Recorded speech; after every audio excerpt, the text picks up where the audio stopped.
Assalamualaikum warahmatullahi wabarakatuh. Saya Muhammad Ali Fikwan bin Muhammad Zuki, nombor matrik C24A2510 daripada L4 akan membentangkan tentang tajuk LGBTQ. Ahli kumpulan kami terdiri daripada 8 orang dan ini adalah daripadanya. Dalam topik ini, kami akan membentangkan tentang pengenalan kepada LGBTQ, isu semasa yang terlibat, perbincangan yang dibuat, faktor-faktor yang mengundang kepada LGBTQ, cadangan serta kesimpulan daripada pembentangan kami. Tanpa melengahkan waktu, saya akan terus menerangkan kepada anda apakah LGBTQ. Secara teknikal, LGBTQ merujuk kepada spektrum identiti dan orientasi yang berbeza daripada norma. Oleh itu, mari kita lihat apa yang dimaksudkan dengan akronim LGBTQ. LGBTQ merujuk kepada kumpulan individu yang terdiri daripada lesbian dan gay, iaitu mereka yang mempunyai tarikan seksual kepada sesama jantina, bisexual, individu yang mempunyai tarikan kepada kedua-dua jantina, transgender, individu yang mempunyai identiti jantina yang berbeza daripada jantina biologi mereka semasa lahir, dan queer, iaitu satu istilah payung yang merangkumi kepelbagaian identiti yang tidak tertakluk kepada norma heteroseksual tradisional. Dalam arti kata lain, golongan ini mempunyai orientasi seksual dan identiti jantina yang berbeza daripada apa yang dianggap sebagai kebiasaan atau norma majoriti dalam sesebuah masyarakat. Walau bagaimanapun, apabila kita membawa perbincangan ini ke dalam konteks masyarakat timur, suasananya menjadi sangat berbeza. Hal ini kerana isu ini dianggap sangat sensitif. Sensitiviti ini bukan hadir tanpa sebab. Ia berakar umbi daripada nilai budaya. Ini kerana budaya timur sangat mementingkan struktur keluarga tradisional. Adat resam, adat kita sering kali melihat peranan lelaki dan wanita dalam kerangka yang sudah sedia termaktub sejak turun-temurun. Seterusnya, ajaran agama. Ini adalah faktor paling utama. Agama-agama besar di timur telah lama menjadi asas kehidupan masyarakat, di mana kebanyakan ajaran ini menekankan garis panduan moral yang jelas mengenai hubungan sesama manusia. Oleh hal yang demikian, memandangkan terdapat pertembungan antara arus pemikiran moden global dengan nilai-nilai tradisi kita, perbincangan mengenai isu ini tidak boleh dilakukan secara melulu. Kita perlu melakukannya secara berhemah. Berhemah bermaksud kita berbincang dengan fakta tanpa emosi yang keterlaluan, namun tetap berlandaskan norma setempat. Kita tidak boleh memisahkan isu kemanusiaan daripada akar budaya dan agama yang telah membentuk identiti bahasa kita setelah sekian lama. Assalamualaikum warahmatullahi wabarakatuh dan salam sejahtera. Saya Abdul Qayyum bin Abdul Halim, nombor kad matrik saya C24A2240. Dalam video ini saya akan membentangkan di bahagian isu semasa berkenaan dengan topik LGBTQ. Pada masa kini, isu LGBTQ ini semakin mendapat perhatian yang menarik melalui media sosial, hiburan dan pembincangan antarabangsa berkaitan dengan hak asasi manusia. Pendedahan meluas menyebabkan isu ini dibincangkan secara terbuka dan ada pihak yang menggesa agar LGBTQ ini diterima sebagai norma yang biasa dalam masyarakat. Namun begitu, situasi ini boleh menimbulkan kebimbangan dalam masyarakat timur, iaitu di negara-negara Arab, kerana ia dilihat boleh menghakis nilai-nilai budaya tempatan, nilai murni dan juga boleh menimbulkan kekeliruan dalam kalangan generasi muda serta mengganggu keharmonian sosial yang sedia ada. Seterusnya, kita akan beralih kepada perbincangan isu di dalam slide ini. Dan perbincangan isu ini telah dibuat oleh masyarakat timur yang telah kami kaji, iaitu masyarakat timur mengatakan bahawa budaya dan juga agama memainkan peranan yang penting dalam membentuk cara hidup dan pemikiran masyarakat.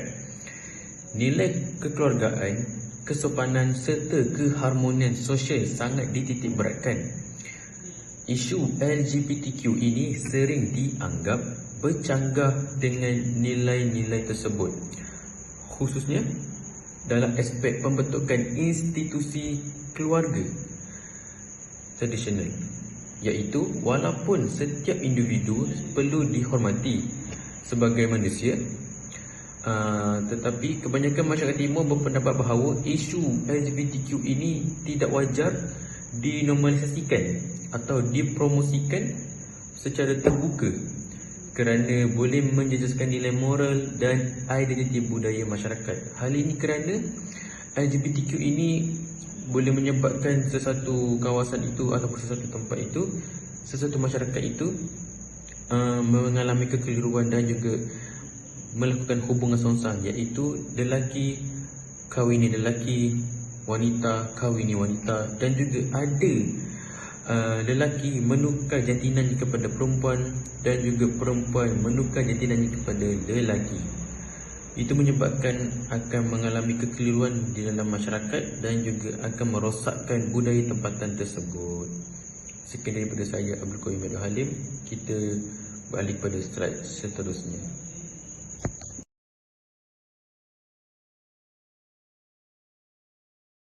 Globalisasi kini bertindak sebagai serangan budaya yang membawa ideologi liberalism ke dalam masyarakat timur melalui internet dan hiburan. Melalui platform seperti Netflix dan Disney, naratif LGBTQ kini diangkat sebagai watak utama mencetuskan proses desensitasi, iaitu penghakisan rasa sensitiviti terhadap perkara yang dahulunya dianggap tabu sehingga ianya mula diterima sebagai norma baharu. Di media sosial, algoritma TikTok dan Instagram mempromosikan kempen seperti Pride Month dengan bungkusan estetik dan slogan hak asasi. Ini mewujudkan persepsi salah dalam kalangan belia bahawa menyokong gaya hidup tersebut adalah lambang kemajuan dan pendidikan. Manakala pegangan pada norma tempatan pula dilabel sebagai kolot atau diskriminatif. Natijahnya, fahaman individualism melampau ini mula menggugat institusi kekeluargaan dan hukum agama. Remaja kini mengalami konflik identiti, seterusnya mencabar norma perkahwinan tradisi yang menjadi asas pembentukan generasi. Jika tidak dibendung, masyarakat kita akan kehilangan kompas moral dan jati diri bangsa. Kesimpulannya, globalisasi adalah pedang bermata dua. Kita memerlukan literasi media yang tinggi dan pegangan agama yang kukuh sebagai penapis utama agar identiti dan nilai murni masyarakat timur tetap terpelihara. Media sosial kini menjadi platform utama penyebaran maklumat tanpa tapisan, di mana kandungan yang berkaitan LGBTQ dapat diakses dengan mudah dan mempengaruhi pemikiran, terutamanya dalam kalangan generasi muda. Era digital ini telah meruntuhkan tembok sepadan nilai antara timur dan barat.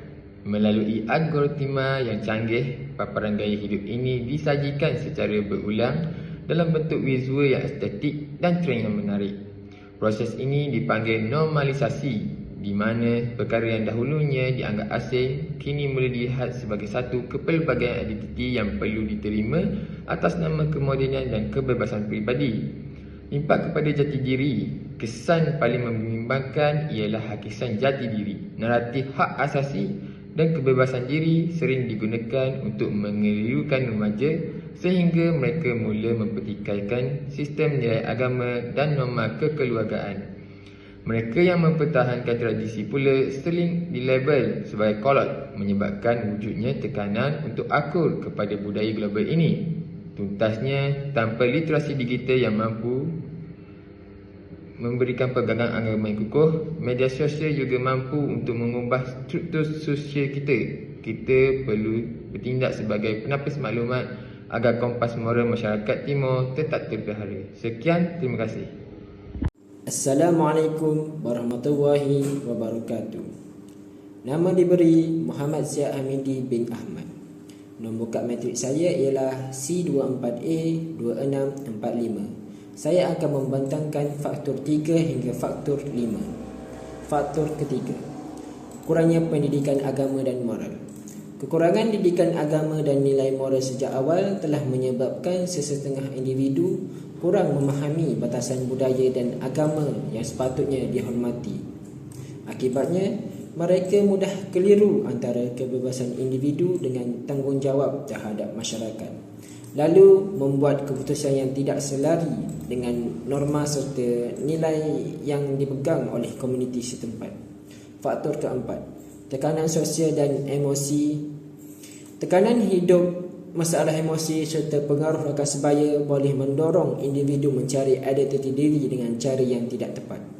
Dalam keadaan ini, mereka lebih mudah terpengaruh dengan ideologi atau gaya hidup yang bercanggah dengan nilai masyarakat timur, terutamanya apabila sokongan keluarga dan bimbingan yang betul tidak mencukupi dalam diri mereka. Faktor kelima, pengaruh industri hiburan. Industri hiburan antarabangsa sering memaparkan elemen LGBTQ secara terbuka melalui filem, drama, muzik dan media sosial. Pendedahan yang berterusan ini secara tidak langsung menormalisasikan isu tersebut sehingga memberi kesan kepada cara masyarakat melihat dan menerima budaya luar, terutamanya generasi muda yang lebih mudah dipengaruhi oleh trend popular pada zaman kini.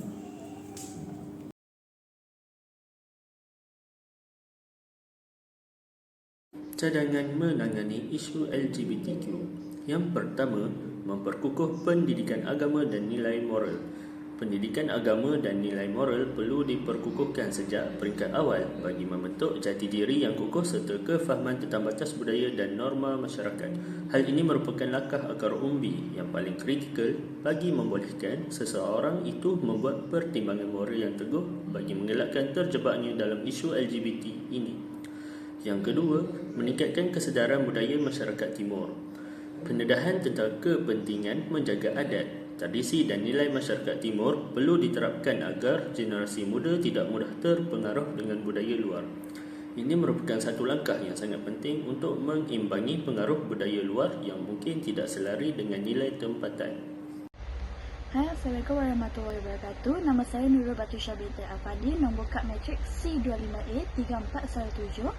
Hari ini saya akan membincangkan tentang cadangan untuk menangani isu LGBT. Cadangan yang ketiga ialah kekurangan pendidikan agama dan moral. Kelemahan dalam pendidikan agama serta penerapan nilai moral sejak peringkat awal boleh menyebabkan individu kurang memahami batasan budaya dan ajaran agama yang sepatutnya menjadi panduan dalam kehidupan seharian. Disebabkan ini, kekurangan pendedahan menjadikan seseorang itu mudah terpengaruh dengan pemikiran luar tanpa menilai kesesuaiannya dengan nilai tempatan. Akibatnya, wujud kekeliruan antara konsep kebebasan individu, tanggungjawab sosial sehingga norma serta nilai yang diamalkan dalam masyarakat semakin tak aman. Bagi cadangan yang keempat pula, tekanan sosial dan emosi. Melalui tekanan kehidupan, konflik emosi serta pengaruh rakan sebaya boleh mendorong seseorang individu itu untuk mencari identiti diri dan rasa penerimaan dalam kalangan masyarakat. Dalam keadaan emosi yang tidak stabil, seseorang itu mudah untuk cenderung membuat keputusan tanpa pertimbangan yang matang. Situasi ini meningkatkan risiko individu terpengaruh dengan pemikiran atau ideologi luar yang bercanggah dengan nilai, adat dan norma masyarakat timur, sekaligus menjejalkan keharmonian sosial serta pembentukan jati diri yang seimbang. Sekian dari saya. Assalamualaikum warahmatullahi wabarakatuh. Saya Nur Ena Eliana binti Rosli, nombor matrik C25A3386. Bagi nombor 5, bagi cadangan nombor 5 mengenai isu LGBT, menggalakkan dialog secara beretika. Perbincangan berkaitan isu LGBT perlu dilakukan secara berhemah dan beretika supaya tidak menimbulkan konflik serta dapat mengekalkan keharmonian masyarakat. Perbincangan ini mengenai isu ini perlu dilakukan dengan sikap saling menghormati perbezaan pandangan, terutamanya kerana ia melibatkan sensitiviti agama, budaya dan nilai hidup masyarakat yang pelbagai. Oleh itu, penggunaan bahasa yang sopan dan tidak provokatif amat penting bagi mengelakkan salah faham serta konflik. Selain itu, yang dijalankan hendaklah berlandaskan ilmu dan fakta yang sahih supaya perbincangan menjadi lebih matang dan berkesan. Maklumat utama dialog ini bukanlah untuk menyalahkan mana-mana pihak. Sebaliknya, untuk mencapai kefahaman bersama demi kesedaraan masyarakat. Tambahan pula, penggunaan media sosial dan platform digital pula perlu dikawal secara beretika agar tidak menyebarkan kebencian atau perpecahan. Kesimpulannya, dialog yang berhemah dan beretika mampu memupuk toleransi serta mengekalkan keharmonian dalam masyarakat majmuk. Sekian daripada saya. Terima kasih. Saya Farisal Hakim, C25B3492. Jadi saya akan sambung mengenai kesimpulannya, iaitu mengenai isu LGBTQ, di mana ia merupakan isu yang kompleks dan juga sensitif dalam konteks masyarakat timur. Sebagai anggota masyarakat, keseimbangan antara menghormati hak individu dan memelihara nilai, budaya serta agama perlu dijaga. Pendekatan yang berhemah, beretika dan berpandukan nilai tempatan adalah penting bagi memastikan keharmonian dan juga kestabilan masyarakat terpelihara. Jadi, itu sahaja daripada kami. Terima kasih.